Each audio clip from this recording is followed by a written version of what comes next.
Assalamualaikum warahmatullahi wabarakatuh. Saya Ayumi Putri Patricia akan menjelaskan tentang sistem kardiovaskuler. Sistem kardiovaskuler terdiri dari dua suku kata, yaitu kardias dan vaskuler. Kardias yang berarti jantung dan vaskuler yang berarti pembuluh darah. Sistem kardiovaskuler adalah sistem dalam tubuh yang mengedarkan darah untuk keperluan pertukaran zat dan gas.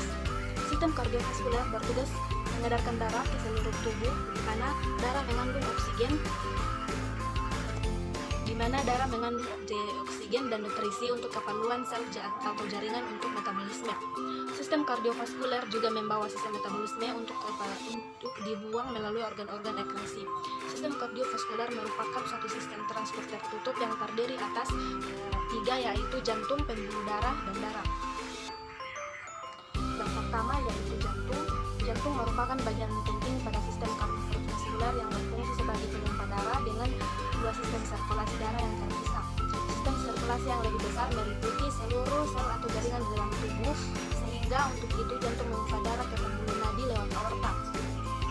Jantung mempunyai peranan penting dalam kehidupan dan merupakan salah satu indikator kehidupan. Jantung manusia berongga dan terbagi menjadi 4 ruang.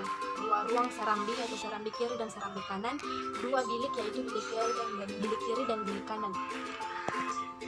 Jantung terletak di dalam perikardium, di rongga mediastinum, dalam rongga thorax, tepat di belakang tulang dada atau sternum. Kurang lebih 2/3 bagian terletak di sebelah kiri dari garis tengah. Jantung terletak di mediastinum di antara kedua paru-paru di dalam rongga dada.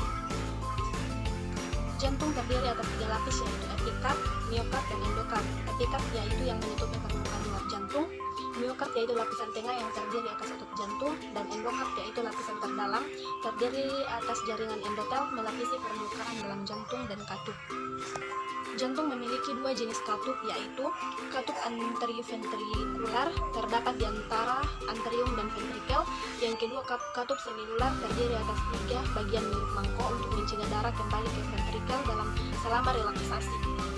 Terdapat 3 periode kerja jantung, yaitu periode kontraksi atau periode sistol, periode dilatasi atau periode distol, dan periode istirahat. Yang kedua dalam sistem kardiovaskuler yaitu pembuluh darah. Pembuluh darah adalah saluran yang berfungsi sebagai jalan darah dari dan ke jantung atau dari dan ke jaringan. Pembuluh darah terbagi atas 2, yaitu pembuluh nadi atau arteri dan pembuluh balik atau vena. Pembuluh nadi atau arteri merupakan pembuluh yang menyangkut darah dari jantung ke seluruh tubuh. Yang kedua, menyangkut darah yang kaya oksigen atau darah bersih, kecuali arteri pulmonalis yang menyangkut darah dari jantung ke paru-paru. Yang ketiga yaitu pembuluh nadi yang paling besar adalah aorta yang terletak di dekat jantung, dan yang terakhir yaitu pembuluh nadi paling kecil adalah arteriol. Yang kedua yaitu pembuluh balik atau vena. Pertama merupakan pembuluh yang menyangkut darah dari seluruh tubuh menuju jantung. Yang kedua menyangkut darah yang kaya karbon dioksida atau darah kotor, kecuali vena pulmonalis yang menyangkut darah dari paru-paru ke jantung. Yang ketiga pembuluh balik paling besar adalah vena. Yang ketiga yaitu pembuluh balik yang paling besar adalah vena cava superior, dan yang terakhir yaitu selain pembuluh nadi dan pembuluh balik, dia juga terdapat pembuluh kapiler. Yang ketiga dalam sistem kardiovaskuler yang itu darah. Darah termasuk golongan jaringan dekat. Ia merupakan media komunikasi antara sel berbagai bagian tubuh dan dengan luar tubuh. Adapun fungsi darah yaitu pertama menyangkut oksigen, sisa metabolisme, saat makanan dan hormon. Yang kedua membunuh kuman penyakit. Yang ketiga menghalangi masuknya kuman penyakit. Yang keempat menjaga kesehatan tubuh. Darah tersusun atas 2, yaitu plasma darah atau cairan darah 55% dari volume darah. Yang kedua sel-sel darah atau bagian darah padat 45% dari volume darah. Adapun plasma darah yang ada 2, yaitu komponen terbesarnya adalah air 90%.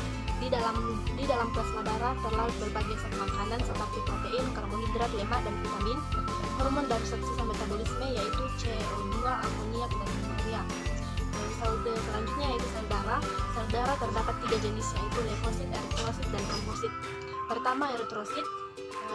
Adapun eritrosit merupakan sel darah merah yang bentuknya pipih, cekung di bagian tengah dan tidak memiliki inti. Yang kedua dibentuk oleh sumsum tulang belakang.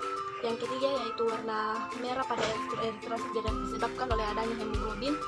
Yang kelima yaitu hemoglobin adalah senyawa protein yang mengandung besi. Yang terakhir yaitu eritrosit berumur 120 hari. Setelah 120 hari, Eritrosit dirombak oleh hati dan limfa menjadi satu warna empedu.